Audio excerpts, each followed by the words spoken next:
scholars, and welcome back to Writer's Workshop with Miss Samuel. By this time, you will begin starting your own story. That means we're going to start writing the S, T, and O of our story. I've already started writing mine, so I'm super excited to get into it. But first, let's look at my story map over here. We need to start with the S of our story, okay? That means we need to look at the first square. This will tell us where our story is happening. Where is my story happening? Let's look at the first square. Ah, the backyard. So I'm thinking that I need to make sure that I highlight that in the first sentence of my story. So I might write, on a hot day, my cousin and I were playing in the backyard. What were we doing? What's an important detail? We were playing on the swing. It says that right here, so I'm gonna make sure to add that in. I've already started, and it says, on a hot day, Michael and I were playing, where? On the swing. So we're gonna say, on, these are sight words so we know, the swing. Done. Okay, next we're gonna move on to our talking characters. Who are our talking characters? Our talking characters are myself, we have Michael, and we have our dog Rufus, who isn't really talking, but we know that he might say ruff ruff or something. And I also have dog and shoes here. Okay? So I remember thinking back to my story that we went to go play on the swings. Michael got on the swings, but before he got on the swings, he did something important. What did he do? He took off his shoes. So I'm gonna say, Michael jumped on the swing and took off his shoes, and Rufus began playing with them. Okay? Here we go. Michael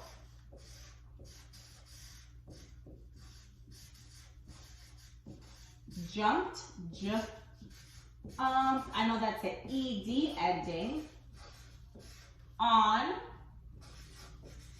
the swing, and he threw off his shoes. So we're just gonna write that. And threw off his shoes. What can we add there to make that sentence super exciting? Because we know he jumped on the swing and then he threw off his shoes. Can we add a question mark, a period? What can we add? An exclamation point. Good, because it makes it more exciting. Michael jumped on the swing and threw off his shoes. Perfect. And what was Rufus doing? Because we have to remember to include the important details. Rufus was doing what?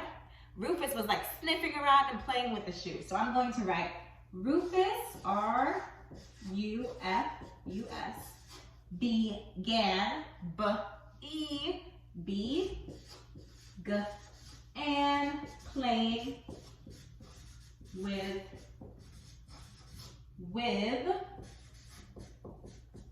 his shoes. Squeeze that in right there. Good. So far we have the S and the T of our story. What's next? Next is our O. Oops, a problem. What is the problem in my story? I can't remember, so I'm going to reference my story map. I see the two words here, missing shoes. Oh, right. And I see in the picture that I look unhappy. Michael also looks unhappy, and he has shoes, question mark. And I see Rufus like trailing away to the doghouse. So, I'm going to put that I think the problem was Michael could not find his missing shoes. So I'm going to write that in. Michael, remember that we start with a capital letter, could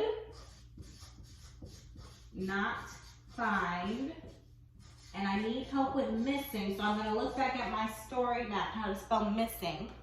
Find his missing shoes.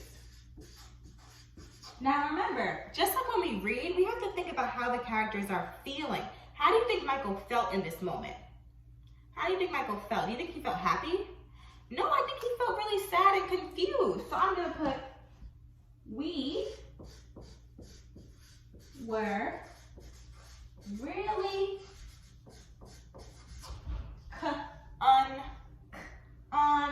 that's a C, confused. And let's always add why. Why were we confused? Because we couldn't find the shoes. So let's write that in. We were really confused because we